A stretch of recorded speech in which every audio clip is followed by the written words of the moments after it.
What is going on, everybody? Welcome back to the XFL Newsroom One-on-One. It's your host, James Larsen, as always. And today, I had the pleasure of speaking with D'Angelo Fulford, quarterback out of Mount Union. It was a great interview. But before we get into that, cue that intro.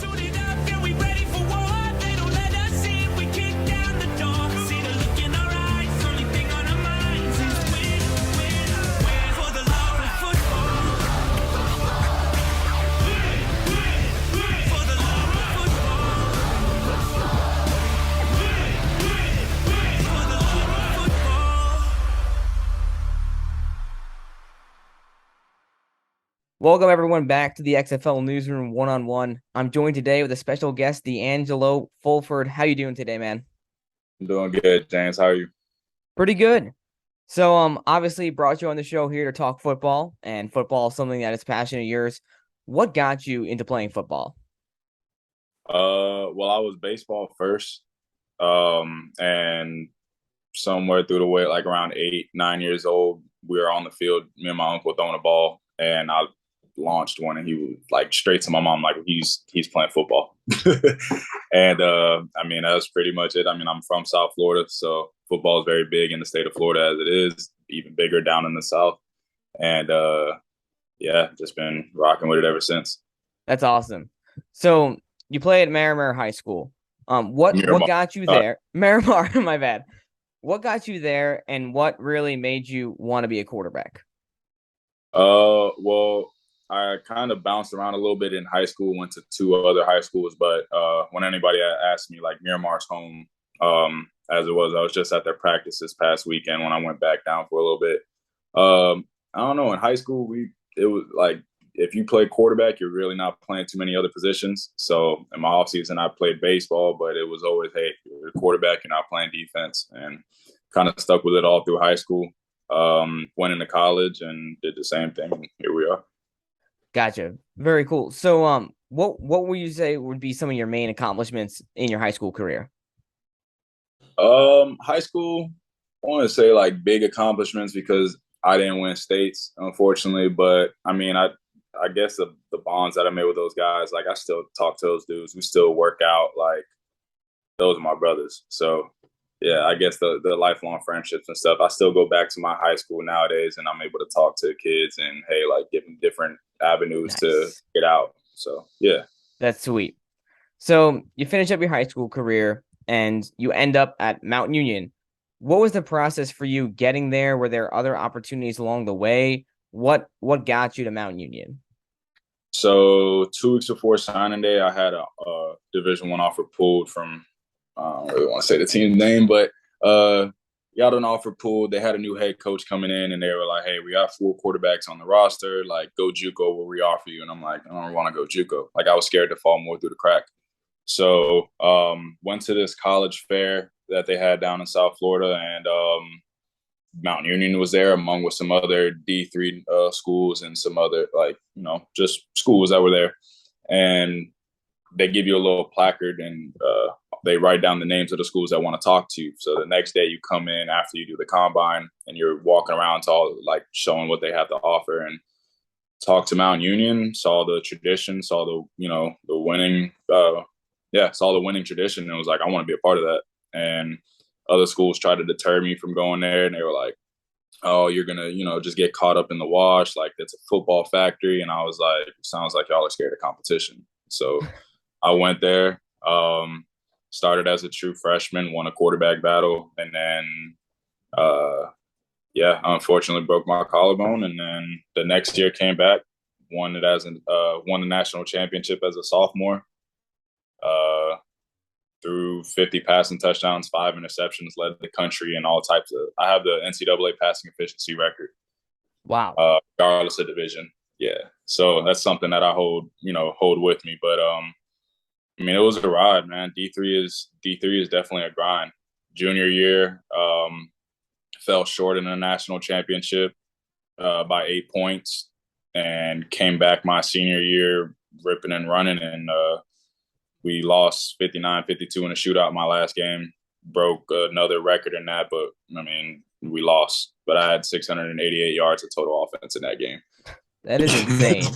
I mean, Yeah, man. I'm looking at some of your stats here at Mountain Union. I mean, you're throwing, in one season 50 touchdowns. Your completion percentage is in the high 60s, low 70s. I mean, you're a baller, and that's what I love. Division three guys, they don't always get the spotlight, but I mean, you put up some great stats. What would you say would be some of your favorite memories from that Mount Union career? Definitely winning the national championship is up there for sure. But it's actually the game before the national championship. We were down 25 points to a team in Wisconsin. It's Oh like man, 0 degrees outside. The American flag is frozen straight like a windsock. Um, yeah, we're down 25 points in the third quarter, and we came back and won 43-40.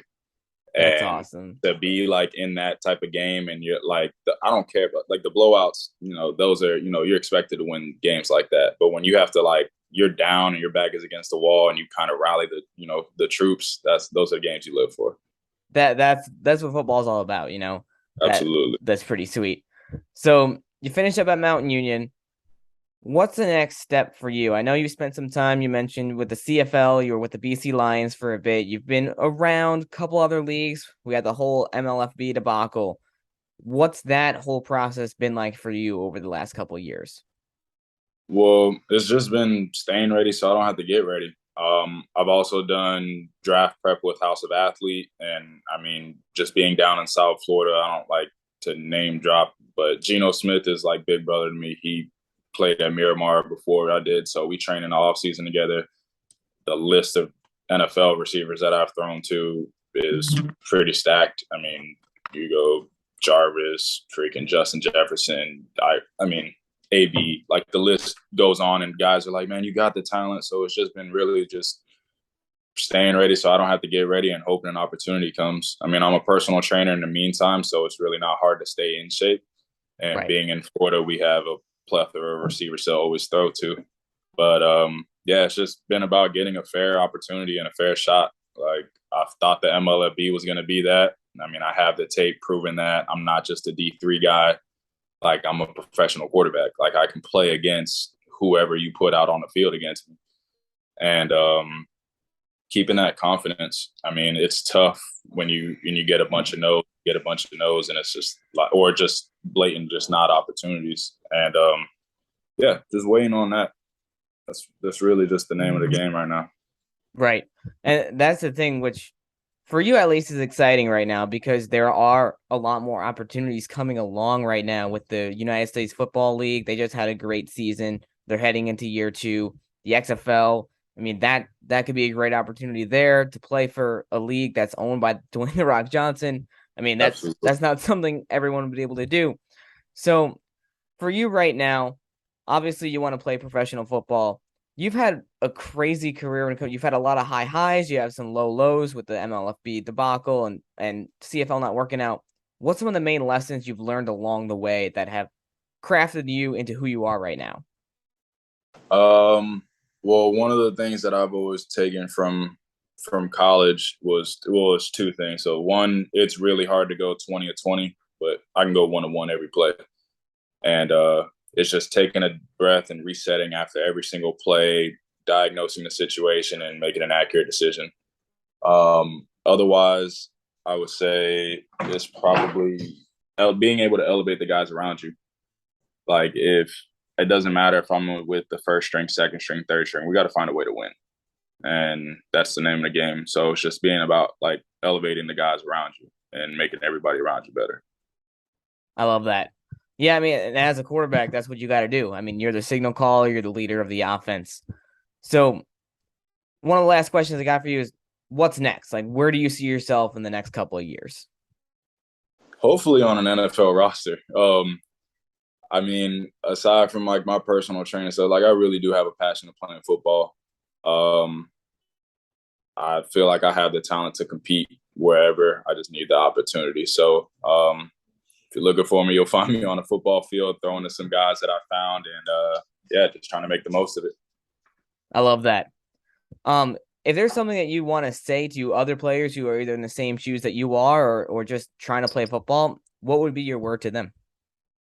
Um, I know it's tough right now, fellas, but just keep working. Like, be ready when that call comes because it's gonna come, every time that I thought I'm a 6 foot tall Division III quarterback, and I'm 2.5 years removed from playing, and I'm still getting calls.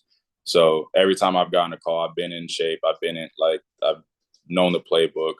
So yeah, just stay ready so you ain't got to get ready. I love that. Well, D'Angelo, thanks so much for joining me today on the show. To the viewers out there who are tuning in, where's the best place to find you on social media so they can follow along your journey? D12 Angelo 12 on Instagram, and then everything else is D12 Angelo. So D12 ANGELO. Awesome. Well, thank you so much for joining me on the XFL Newsroom One-on-One. Everyone else who's on their screens on YouTube or the XFLnewsroom.com watching, thank you so much for joining us. And make sure to subscribe so you can tune into more shows just like this one.